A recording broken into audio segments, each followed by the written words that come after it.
ओबीसींचं अस्तित्व संपण्याच्या मार्गावर 10 ऑक्टोबरला ओबीसी समाजाचा मोर्चा निघणारच। बैठकीनंतर विजय वडेट्टीवार यांची घोषणा। परवानगी न घेता हैदराबाद गॅझेटचा JR काढला कसा? मुख्यमंत्र्यांनी बोलावलेल्या बैठकीत छगन भुजबळ आक्रमक। इतके कुणबी होते गायब कुठं झाले? प्रमाणपत्र वाटप सुरू करा नाहीतर अवघड होईल। जरांगे पाटलांचा पुन्हा एकदा सरकारला इशारा। मराठा आरक्षणाच्या संदर्भातील सुनावणी पुढे ढकलली। आता 15 ऑक्टोबरला दुपारी 3 वाजता होणार सुनावणी। दसरा मेळाव्यात नीचपणा केला, रामदास कदमांच्या विरोधात अब्रू नुकसानीचा दावा ठोकणार अनिल परबांचा कदमांवर संताप।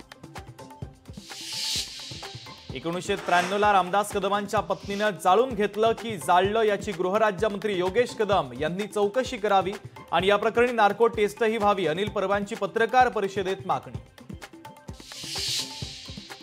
स्टोची आग साडीला लागल्यानं भडका, माझ्या पत्नी विरोधात परबांचे आरोप धादांत खोटे। माझी पत्नीच परबांच्या विरोधात अब्रू नुकसानीचा दावा ठोकणार, रामदास कदमांचा परब यांच्यावर पलटवार। बाळासाहेबांच्या निधन प्रकरणाची सीबीआय चौकशी करण्याबाबत मुख्यमंत्री देवेंद्र फडणवीसांना पत्र देऊन करणार मागणी। रामदास कदमांचं वक्तव्य। मी गद्दारांना उत्तर देत नाही, उद्धव ठाकरेंचा पलटवार। पत्रकारांनी रामदास कदमांसंदर्भात विचारलेल्या प्रश्नावर उद्धव ठाकरे यांनी दिलं स्पष्टीकरण। नितेश राणे यांनी स्वित्झर्लंडवरून कोण येणार होते याची माहिती द्यावी। कागदी बाण उडवण्यापेक्षा कोर्टामध्ये प्रतिज्ञापत्र मांडावं। अनिल परबांचा नितेश राणेंवर घणाघात। वेस्ट इंडिज विरुद्धच्या पहिल्या अहमदाबाद टेस्टमध्ये भारताचा दणदणीत विजय। 1 इनिंग आणि 140 रन्सनं वेस्ट इंडिजवर मात। अष्टपैलू कामगिरी करणारा रवींद्र जडेजा ठरला मॅन ऑफ द मॅच। आगामी ऑस्ट्रेलिया वनडे आणि T20 दौऱ्यासाठी भारतीय संघ जाहीर।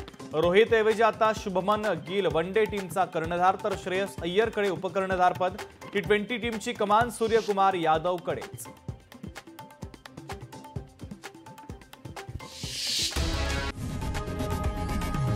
लोकशाही मराठी ऐका, पहा, जागरूक रहा।